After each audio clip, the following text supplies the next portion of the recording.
Samedi 30 avril 2016, l'équipe réserve du Paris Saint-Germain handball se retrouve au stade Pierre de Coubertin, avant un nouveau déplacement en championnat. L'occasion pour les joueurs de se réunir et partager un moment ensemble, sous le regard de Romuald, entraîneur de cette équipe depuis maintenant 3 ans. Aujourd'hui, les jeunes rouges et bleus, deuxième du championnat de National 2, se rendent à Compiègne, une équipe qui se bat encore pour se maintenir. Pendant le trajet, alors que certains s'inspirent de leurs aînés, pour d'autres, le match a déjà commencé. Là, pendant le voyage, je prépare un peu mon brief, mon discours, les options, les plans A, les plans B, les plans C. Je me remets un peu dans la semaine qu'on a passée d'entraînement avec les garçons pour essayer de me remémorer mes notes tout au long de la semaine pour essayer d'avoir des solutions aux problèmes qui vont nous poser, évidemment, et évidemment, nous, de mettre en place aussi des problèmes qui vont devoir résoudre aussi l'adversaire à sa version.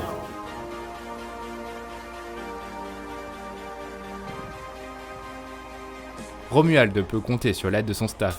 Si à Paris il possède un préparateur physique et un kiné, lors des déplacements il est assisté par les anciens joueurs Thierry Perreux et Maxime Spincer, ainsi que de Madim Bassila.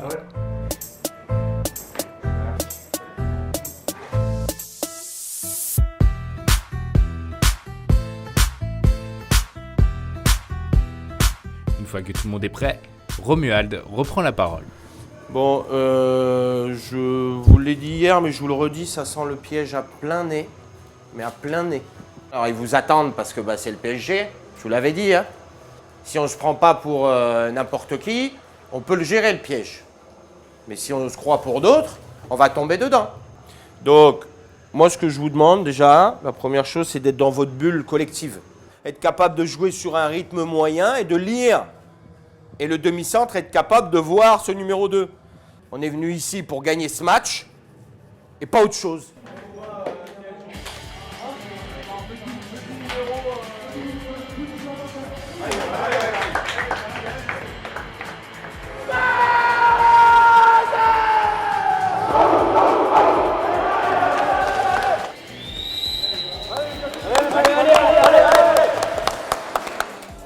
Dans une salle qui n'attend que le faux pas de l'ogre parisien, les joueurs de Romuald ont du mal à trouver le chemin des filets, en particulier à cause de la bonne performance du gardien compiègnois.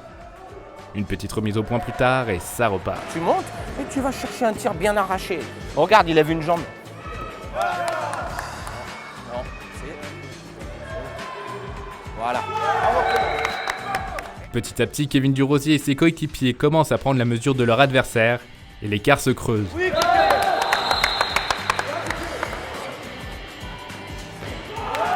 Pas de quoi encore satisfaire Romuald. On a pris un but parce qu'on n'est pas attentif. Et ça, je suis pas d'accord. On se calme.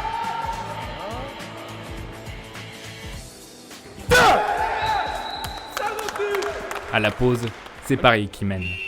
Si vous redescendez maintenant, vous allez leur faire des cadeaux. Il faut remettre du rythme. On se calme un peu et on relance le jeu. On fait des choses qu'on sait faire. En seconde période, l'entraîneur parisien est toujours aussi actif sur son banc de touche. Calme. Donne la balle à l'aile. Relance. Oui, là, voilà, la faute. Et recule un chou, ouais, mais un peu plus loin. On revient et on fait attention à ce joueur qui va sortir. Faites-moi vivre la balle.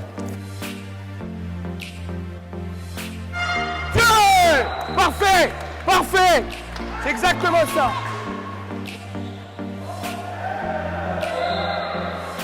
Ça va. Axel, ça va. Après une fin de match maîtrisée, Paris s'impose face à Compiègne et conforte sa deuxième place en championnat. Bon, ils accrochaient un peu le match au début, mais au fil du temps, ils ont commencé à un peu lâcher. Nous, on a continué à les enfoncer, à augmenter le rythme. Et je pense que ça a suffi. C'était un match assez intéressant. Une équipe adverse qui était à la recherche de points.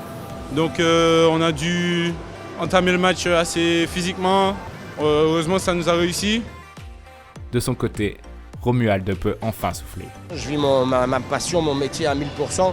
Voilà, alors d'un côté ça me bouffe, mais de l'autre côté, voilà, quand je vois, comme je t'ai dit, quand je vois mes joueurs contents, moi voilà, pour moi c'est ça, la vraie victoire, elle est là évidemment. Parce que vu que l'écart est grand, c'est cette victoire-là. Tous ensemble.